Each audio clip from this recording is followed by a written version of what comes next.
papá.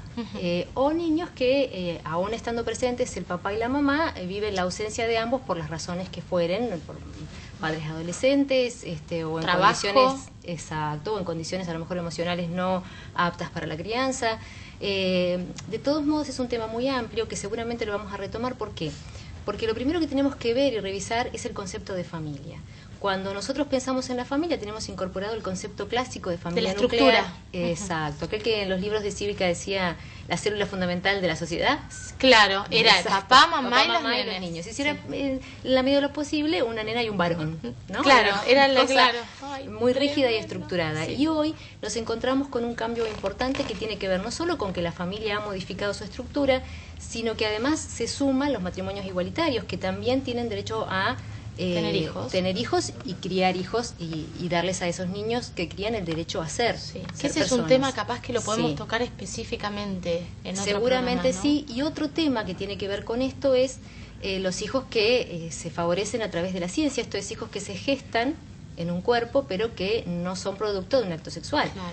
Que también es algo que nos implica a nosotros abrir el espectro de estudio, porque de pronto nos encontramos con situaciones de mujeres que deciden ser madres porque tienen el deseo de tener un hijo y recurren a la ciencia, que evidentemente ha avanzado y evolucionado enormemente, y lo tienen solas. Perfecto. ¿Sí?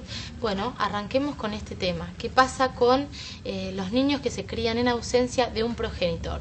Bien, hay razones múltiples de ausencia. Algunas tienen que ver con motivos propios de la separación, otros tienen que ver con motivos de gestar y llevar adelante un embarazo sola, una mujer, otros tienen que ver por la desaparición en situaciones traumáticas. Lo que nunca tenemos que perder de vista son las particularidades de cada situación, ¿sí? ¿Por qué? Porque hay situaciones en las que los papás deciden criar no juntos, pero sí ambos a un niño y no hay ausencia. Lo que no hay es convivencia cotidiana. Perfecto. ¿Sí? Lo que eso implica es que la responsabilidad sea compartida y que el niño, aún a pesar de que no vive en una misma casa con los dos progenitores, no siente la ausencia. Perfecto. La presencia es contundente, ¿sí? Hay situaciones en las que las mujeres deciden criar solas a sus hijos, y en esto lo importante es saber que tiene que existir un agente externo, no que cumpla la función de, sino que permita que esa mamá, por el hecho de estar sola, no necesariamente se simbiotice con ese hijo, impidiéndole crecer autónomamente, ¿sí? Entonces, cuando la mamá está sola y decide criar sola a ese hijo, en ausencia de un progenitor masculino, lo que hay que pensar es que se necesita un otro elemento, que puede ser el trabajo, que puede ser la vida personal, social. Está bien, para que no esté solo por ese niño. Claro. Y ser claro a la hora de transmitir el porqué de la ausencia de ese progenitor. Porque muchas veces el dolor ante el abandono, la falta de aceptación de esta situación nos lleva a transmitirles a los chicos aquello que tiene que ver con lo que no pudimos resolver como adultos.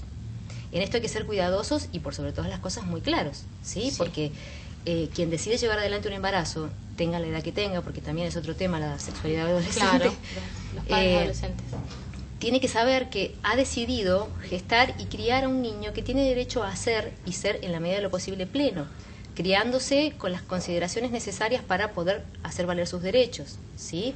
¿Esto qué significa? Que si desea saber quién es su papá, tiene todo el derecho de hacerlo y prepararlo en consecuencia para la respuesta que este progenitor tenga para con él.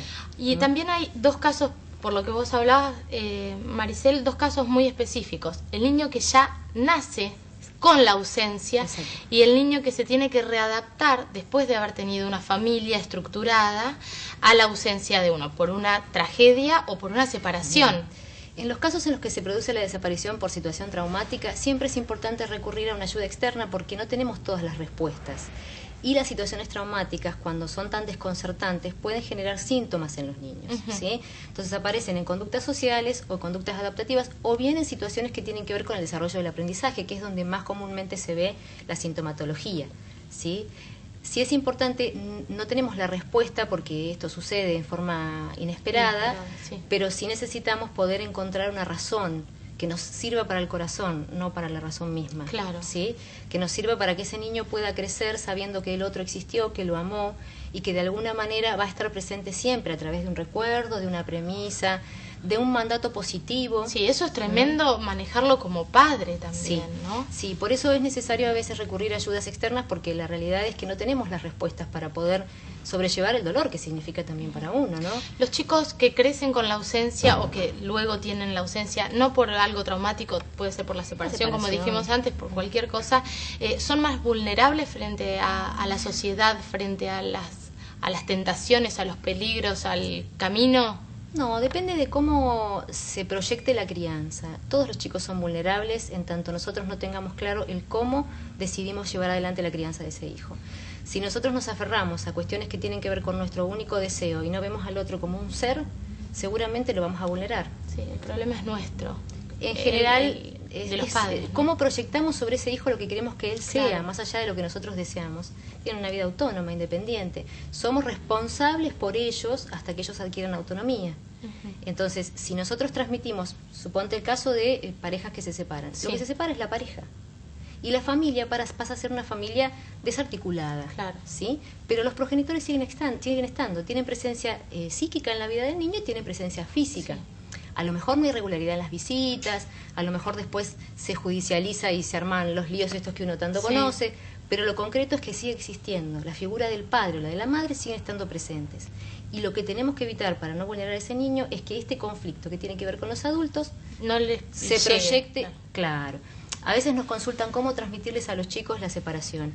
Es importante que se separen las cuestiones y decir, bueno, papá y mamá hemos decidido no permanecer juntos porque el amor que nos unió hoy ya no está o no es de la misma manera.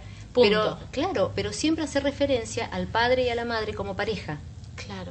Es una diferencia sutil para el niño, pero tiene que entenderla desde el lugar en donde el papá y la mamá van a seguir existiendo. A veces lo que los daña es lleva y vuelta, trae. claro. Decirle a tu mamá que llevarle a tu papá tal, pedirle la plata de, y los chicos terminan en situaciones en donde el enojo, la desidia, la bronca, porque no nos olvidemos que estamos hablando del papá o de la mamá. Claro. Otro es tipo una de cuestión ausencia, de roles y funciones, claro. ¿verdad? Otro Sí. tipo de ausencia que decías, Maricel, que es muy importante, es esta de la ausencia que los padres están, pero están trabajando, están ocupados, están estresados, que no le dan bolilla a los chicos, Sí, y ahí también muy común en sienten esta la sociedad ausencia. en la que el materialismo impera y nos cuesta bastante dejar el tiempo del trabajo para ocuparnos de los chicos. La calidad de tiempo brindada es fundamental y la elección que hagamos de aquellos que se ocupen del cuidado de nuestros niños. Hay salvedades que se pueden hacer. Por ejemplo, esta. Es decir, bueno, acompáñame a tal lugar, que es donde voy a estar, conocer dónde trabajo. Hay trabajos que no permiten que esto Claro. suceda, ¿sí? Pero que ellos tengan en claro por qué en ese momento estamos ausentes. Y que la persona que se ocupe de cuidarlos, sea un familiar o alguien afuera, y nos dé a nosotros suficiente confianza y generemos un vínculo que afiance la posibilidad de que ese niño que está solo confíe en quien lo está cuidando. Pero no nos olvidemos de que es fundamental que tomemos un tiempo del día para estar con ellos, ocuparnos de lo que nos pasa, leerles el cuaderno de comunicados, los cuadernos, Hacer la tarea. claro, y las normas de convivencia familiares. No porque no esté, vos vas a poder hacer aquello que en mi presencia no se hace. Claro, estar presente más allá de que está físicamente en ese horario. Claro, e incluso otra cuestión que tiene que ver con la culpa. Sí. Ay, qué ruido. Mira quién era. ¿Era mi hermano de verdad? No Tuvo te la mellizo. puedo creer. Vamos a trabajar Bueno, con por lo este menos niñito. era una buena... Se olvidó. Se fue un año a Holanda, se olvidó Claro, que acá hay que claro. apagar el celular. Bueno, no importa, lo vamos a No perdonar. importa. Obvio, No, mirá si estas se me cosas va. pasan No, Otra en el primer ausencia. programa.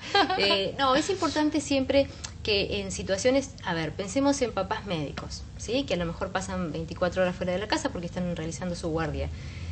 No implica la ausencia que no tenga claro ese niño que las normas pautadas y consensuadas en la pareja parental se van a llevar a cabo aún en ausencia de los padres. Lo que más afecta es el desacuerdo, es la falta de criterio a la hora de establecer cómo decidimos criar a nuestros hijos. Que hoy la planteamos de una manera y mañana Sí, que te iba a de decir otra. que nos pasa a nosotros, somos contradictorios nosotros mismos con la forma. Hoy le decimos una cosa y mañana capaz que le decimos otra. Eso está mal. Está Eso está mal. malísimamente mal. No está mal, digo. Es conveniente no contradecirse Claro. a diario. Digamos. Tan Lo importante difícil. es, sí, hay cuestiones en las que uno puede negociar. Sí, podés negociar, entonces no